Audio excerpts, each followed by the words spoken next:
Muy buenos días, se presenta la cadete Joana Andrea Murillo Mejía. En el presente video se expondrán los principales aspectos que se tienen que considerar en la supervisión de un contrato suscrito entre la Policía Nacional y un tercero. Asimismo, se exhibirán las principales responsabilidades en las que incurre un servidor público, cuando es designado como supervisor de un contrato, y finalmente mostrará las diferentes formas para liquidar un contrato.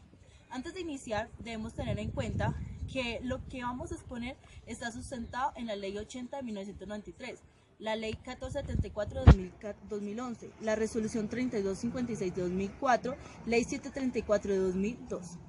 Buenos días, se presenta la cadete Ivette Perdomo de la segunda sección de la compañía Antonio Nariño y Álvarez. De antemano, para entrar en el tema, debe considerarse que el director de la policía puede otorgar a alguno de sus funcionarios las competencias de contratar, comprometer y ordenar el gasto. Lo anterior siempre y cuando corresponda a las apropiaciones incorporadas en el presupuesto de la Policía Nacional, para lo cual puede suscribir convenios u contratos interadministrativos. Además de lo anterior, todos los contratos, convenios que suscriban los ordenadores del gasto de la institución deben incluir una cláusula de control de la ejecución. En este punto, la interventoría o supervisión entra a jugar un papel importante, pues son los encargados de ejercer el control de los compromisos del contrato o convenio de la entidad policial. En este proceso, la responsabilidad de dirigir, ejercer, controlar y vigilar en su ejecución recae sobre el interventor o el supervisor, quien desarrolla sus funciones de manera idónea, eficaz y efectiva. Buenos días, se presenta el cadete José Muñoz de la compañía Antonio Nariño de la segunda sesión. De acuerdo con los puestos, se darán a conocer los principales aspectos a tener en cuenta en la supervisión de un contrato. Primero que todo, debe entenderse que se denomina supervisor al personal de planta que ejerce las funciones de contrato por ejecución del contrato, mientras que el interventor es una persona natural y jurídica que se contrata a través de consultoría por las mismas funciones. Es difícil que el mismo contrato se encuentre supervisor e interventor, sin embargo, esto puede pasar en la Policía Nacional. Puede dividirse la vigilancia del contrato principal y por otro lado el contrato respectivo de interventoría. Se debe indicar las actividades técnicas a cargo del interventor por otro lado. Las actividades restantes quedarán a cargo de la entidad a través del supervisor. Debe anotarse que el contrato de interventoría será supervisado directamente por la entidad estatal. Ahora bien, muy buenos días, me presento la cadete Juliana Lozano de la compañía Antonio Nariño, segunda sección.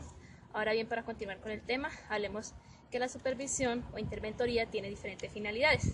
Entre esas se encuentra, primero, garantizar la eficiente y oportuna inversión de los recursos que corresponden al contrato. Segundo, asegurar el cumplimiento de los términos del contrato, tales como plazos, términos, condiciones, técnicas, entre otras. Tercero, comunicación constante entre el contratista y las dependencias de la institución involucradas en el desarrollo del contrato. Y como cuarto tenemos procurar que no se presenten interrupciones injustificadas y cuando sea posible evitar conflictos entre las personas. Debe agregarse adicional que de acuerdo a la particularidad de cada contrato se elabora el estudio de conveniencia y oportunidad. Allí se establecerá el perfil con el que debe contar el funcionario que desempeñará las funciones de supervisor. Debe anotarse que el cargo del personal de planta deberá tener relación directa con el bien, servicio u obra contratada, al igual que la formación técnica o profesional en el área respectiva y la experiencia necesaria para cumplir adecuadamente sus funciones. Por otra parte, la interventoría solo será requerida en aquellos casos en que la complejidad del objeto así lo amerite. En el respectivo estudio de conveniencia y oportunidad se establecerá en los casos de requerirse la contratación de un interventor, el perfil profesional o empresarial, exigiéndose la necesaria relación del personal con la formación profesional en el área respectiva y con la acreditación necesaria para el adecuado cumplimiento de sus funciones. La supervisión o interventoría será designada a través de un oficio con la copia del contrato y la información correspondiente al cumplimiento de los trámites de legalización para efectos de la iniciación de sus actividades. Existen casos en los que no se designa un supervisor o interventor, cuando se celebran contratos o convenios interadministrativos en los que una entidad pública se encargue de contratar para la Policía Nacional la adquisición de bienes, servicios o la construcción de obras. Para hacer el debido seguimiento y control, se designará un funcionario como coordinador del respectivo contrato o convenio. En tales eventos, el ordenador del gasto establecerá el perfil del funcionario de acuerdo a las particularidades del objeto contractual, la designación del supervisor o la contratación de interventor en un contrato. No exonerará a la dependencia encargada de contratos en cada unidad de la responsabilidad de efectuar el seguimiento de los mismos. Cada unidad deberá sostener una fluida y permanente comunicación con los supervisores e interventores, a fin de mantener debidamente informado el ordenador sobre las incidencias contractuales y presentar a su consideración las medidas de carácter preventivo o sancionatorio que se estime pertinente adoptar. Continuando con los temas principales, funciones legales. Una vez suscrito el contrato, verificar con la dependencia encargada del contrato o la que haga a sus veces la constitución o aprobación de las garantías exigidas y velar durante el tiempo de ejecución del contrato que las mismas permanezcan vigentes. 2. Velar por el cumplimiento de las obligaciones laborales que se generen con ocasión del contrato. 3. Analizar las reclamaciones que presente el contratista y formular las recomendaciones a que haya lugar. 4.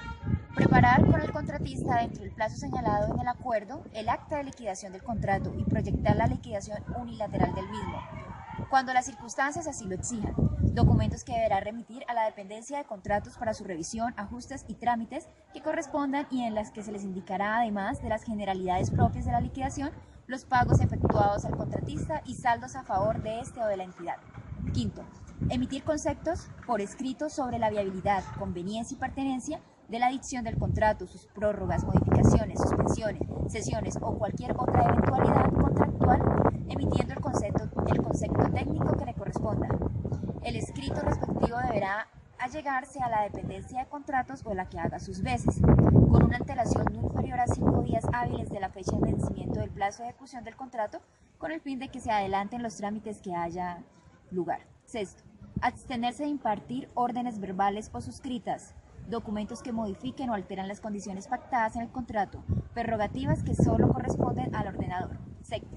Comunicar a la dependencia encargada de contratos o la que haga sus veces en forma oportuna cualquier situación que no haya sido posible solucionar en su condición de supervisor o interventor con el contratista a fin de que se considere y se adopten las medidas que sean necesarias para el caso.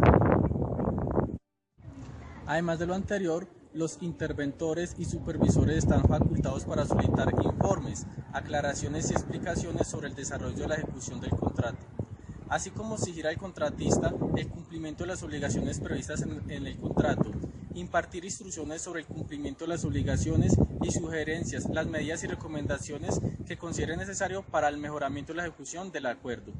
La responsabilidad de los supervisores e interventores también implica mantener informada a la entidad del contrato de los hechos o circunstancias que puedan construir actos de corrupción tipificados como conductas punibles o que puedan poner o pongan en riesgo el cumplimiento del contrato o cuando tal incumplimiento se presente. El interventor o supervisor tiene prohibido adoptar decisiones que modifiquen el contrato o convenio, solicitar información para beneficio propio de un tercero, de un contratista, retardar o denegar u omitir cualquier asunto que le corresponda atender por razón de las funciones, construirse en acreedor del deudor, del contratista o de cualquier persona interesada en el contrato cuya ejecución controla, facilitar acceso indebido a la información del contrato, gestionar debidamente a título personal asuntos relacionados con el contrato, exigir al contratista renuncias a cambio de modificaciones o adiciones al contrato y exonerar al contratista del incumplimiento de cualquiera de sus obligaciones.